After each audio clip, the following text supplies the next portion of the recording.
Underground car चोर trap. Jabalpur गांव में जीवन नाम का एक नामी चोर था। उसका एक पैशन था कि वो हर वक्त नए नए कार ही चोरी करता था। पुलिस उसका काफी पीछा करने के बावजूद भी वो पुलिस के कभी हाथ नहीं लगता था। वो अपनी सारी चोरी की हुई कारों को अंडरग्राउंड सीक्रेट जगह पर रखता था। मैं हूँ मैं हूँ वो कार चोर। किसी की इतनी मजाल कि कोई पुलिस वाला मुझे पकड़ सके। पर ऐसी चोरियां करने में मुझे मजा नहीं आ रहा। मुझे कुछ रोमांचक करना पड़ेगा। अरे हाँ, ऐसा करता हूँ। तभी जीवन के दिमाग में एक खुराफाती आइडिया आता है और वो पुलिस स्टेशन में फोन लगाता है। वो कहता है, हेलो पुलिस स्टेशन साहब, आज शाम 5 बजे रहमत नगर में एक कार चोरी होने वाली है। हेलो। पर तुम हो कौन और ये तुम्हें कैसे पता? अरे साहब, आपको खबर चाहिए या खबर देने वाला? जल्दी जाइए, वरना वो चोर चोरी करके भाग जाएगा। ये बोलने से पहले जीवन फोन काट देता है। जीवन के बोलने के मुताबिक पुलिस रहमत नगर में पहुंच जाती है और तभी वहां से चोर चोर चिल्लाने की आवाजें आती है। पुलिस जीप तेजी से आगे बढ़ाती है। तभी वहां से जीवन चोरी की कार से तेजी से निकल जाता है।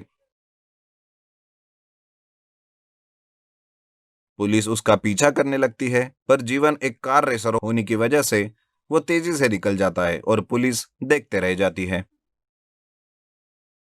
जीवन अपने अंडरग्राउंड कार पार्किंग में जाता है और जोर जोर से हंसकर कहने लगता है, है किसी की मजाल जो मुझे पकड़ सके। आज तो काफी मजा आ गया। ये चोर पुलिस का गेम काफी मजेदार है। अगली बार कुछ और प्लान करना पड़ेगा। अब तो जीवन का ये खेल हो गया था। वो हर बार पुलिस को कॉल करता और जैसे ही पुलिस वहां आती, वो वहां से भाग जाता था। पुलिस काफी कोशिश करने के बाद भी उसे पकड़ नहीं पाती थी और जीवन तेजी से निकल जाता था। पुलिस कहती है, और क्या करे समझ में नहीं आ रहा है। इस चोर को कितनी भी कोशिश करे, पकड़ ही नहीं पाते। कुछ ना कुछ करना पड़ेगा। फिर पुलिस एक प्लान बनाती है। वो एक रोड पर कार को पार्क कर देते हैं और जीवन का इंतजार करने लगते हैं। तभी जीवन वहां आता है और वो कार देखता है और सोचने लगता है, अरे, ये क्या? इस रोड पर इतनी नई कार? कौन ऐसे छोड़ के जा सकता है इस नई कार को? जरूर दाल में कुछ काला है। तभी जीवन देखता है कि पुलिस उसका इंतजार कर रही है। ये देख जीवन पुलिस को फोन लगाता है। क्या इंस्पेक्टर साहब, आपने इतना चीप ट्रैप लगाया है? मेरे जैसे नामी चोर को पकड़ने के लिए आपको कुछ अच्छा सोचना पड़ेगा। बहुत पापड़ बेलने पड़ेंगे। कौन जीवन? मैं तुझे नहीं छोड़ूंगा। तू अब मेरे हाथों से नहीं बचेगा। अब तो तू गया। अरे पहले पकड़ो तो सही, फिर छोड़ने की बात करना। जीवन भागकर वो ट्रैप वाली कार में बैठकर तेजी से निकल जाता है। पुलिस उसके पीछे पीछे तेजी से आती है। दोनों में काफी चेसिंग होती है, पर जीवन तो फास्ट ड्राइवर था। वो एक रेसर था। वो तेजी से निकल जाता है। पुलिस काफी पीछा करने के बाद भी जीवन उनके हाथ नहीं लगता। पुलिस गाड़ी रोककर कहती है, अरे यार, ये फिर से हाथ से निकल गया। कितना भी कोशिश करो, इसके ड्राइविंग के आगे कोई जीत ही नहीं पाता। कुछ और सोचना पड़ेगा इसको पकड़ने के लिए। पुलिस एक और प्लान बनाती है। इस बार उन्होंने ठान लिया था कि जीवन को कैसे भी करके पकड़ के रहेंगे। पिछली बार की तरह उन्होंने फिर से एक रोड पर एक कार पार्क कर दी और जीवन का इंतजार करने लगे। यह सब जीवन दूर से देख रहा था और पुलिस को कॉल किया।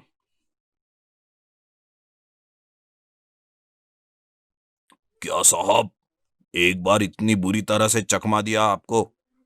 आपको शर्म नहीं आई? बार बार मेरे हाथों से हार जाते हो। शायद हारने में आपको मजा आता है। अब देखो, इस बार भी मैं आपको कैसे चकमा देता हूँ। जीवन भागता हुआ कार की ओर आया और कार स्टार्ट करके जैसे ही वो कुछ दूर गया, कार अपने आप बंद हो गई और बाहर से लॉक हो गई और जीवन उस कार में अंदर ही फंस गया। उसने बहुत कोशिश की, लेकिन वो बाहर आ ही नहीं पाया। पुलिस उसके पास जाकर कहने लगी, क्यों भाई जीवन, क्या हुआ? आखिर पकड़े ही गए। तुम्हें लगा इस बार भी चोरी करोगे ये कार?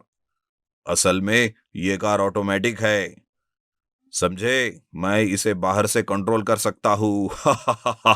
मैंने बाहर से ही इस कार का इंजन ऑफ कर दिया और सेंट्रल लॉक कर दिया। अब आया तू मेरे हाथों में। चल भाई, काफी चोरियां कर ली, अब जेल की हवा खाओ। पुलिस जीवन को वहां से ले जाती है और उसकी चुराई हुई सभी कारें उसके अंडरग्राउंड से जब्त कर लेती है और जीवन को जेल में डाल देती है। अंडरग्राउंड साइकिल चोर। शमीरपुर गांव में रमेश नाम का एक आदमी रहता है। वो जिंदगी बिताने के लिए कमाई का साधन ढूंढता रहता है, लेकिन उसे कुछ नहीं मिलता। वो छोटी मोटी चोरियां करना शुरू करता है। एक दिन वो सोचता है, अरे यार, ऐसी छोटी मोटी चोरियां कब तक करूंगा? ऐसे तो सालों लग जाएंगे रुपए कमाने के लिए। मुझे कुछ तो बड़ा हाथ मारना पड़ेगा।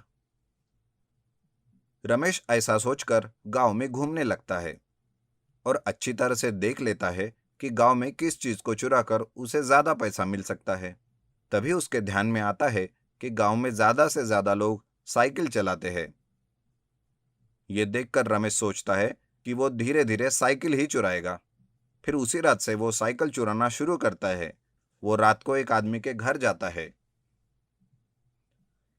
अरे वाह, ये तो बड़ा आसान है। इस आदमी ने तो मेरा काम ही आसान कर दिया, साइकिल को बाहर रखकर। रमेश साइकिल चुरा लेता है और दूसरे दिन उसी साइकिल को दूसरा पेंट करके किसी और को किसी और गांव में बेच देता है। इधर लोग बड़े परेशान होने लगते हैं कि गांव में कोई साइकिल चोरी कर रहा है। साथ साथ चोरी कर करके उसके पास काफी सारी साइकिलें जमा हो जाती है।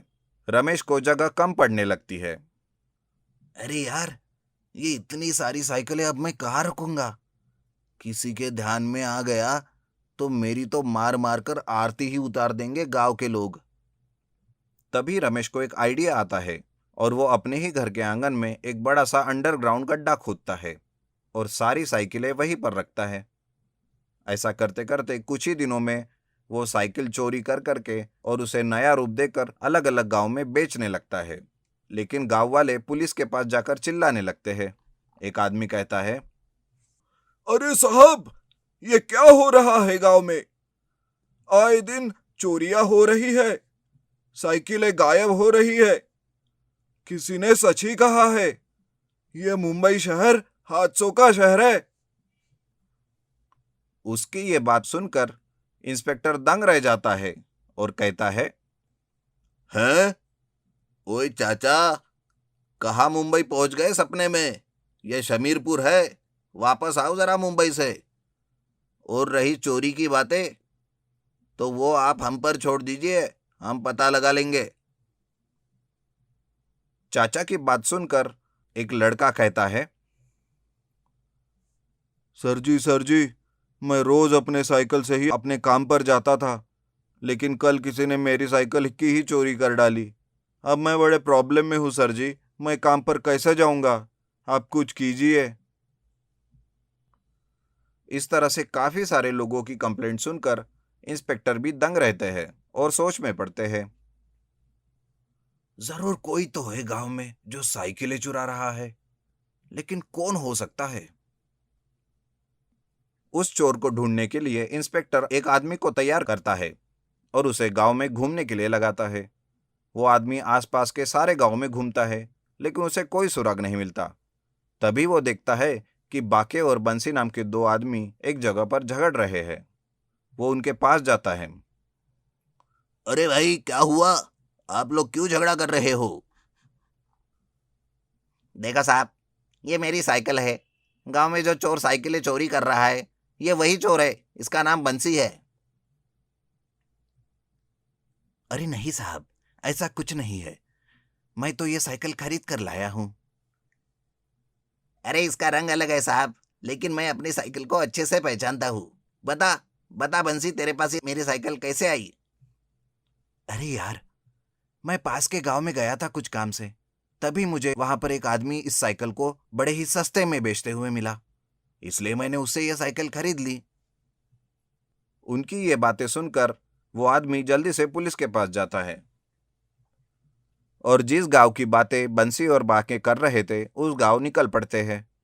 इंस्पेक्टर देखते हैं कि रमेश कुछ साइकिलें लेकर वहां पर बेच रहा है। इंस्पेक्टर जाकर उसके कॉलर पकड़ता है। चल बेटा ससुराल, बहुत हो गई साइकिलें बेचना, और बता बाकी के चोरी की हुई साइकिलें कहाँ रखी है? बताता हूँ साहब, बताता हूँ, लेकिन मारिए मत, मैं अभी बताता हूँ। रमेश इंस्पेक्टर के साथ अपने ही घर के आंगन में अंडरग्राउंड में लेकर जाता है। वहां इंस्पेक्टर देखते हैं कि सारी के सारी साइकिलें वहीं पर है, कुछ इस गांव की तो कुछ दूसरे गांव की। इंस्पेक्टर सारी साइकिलें को जब्त करके गांव वालों को वापस कर देते हैं और रमेश को हवालात में डाल देते हैं।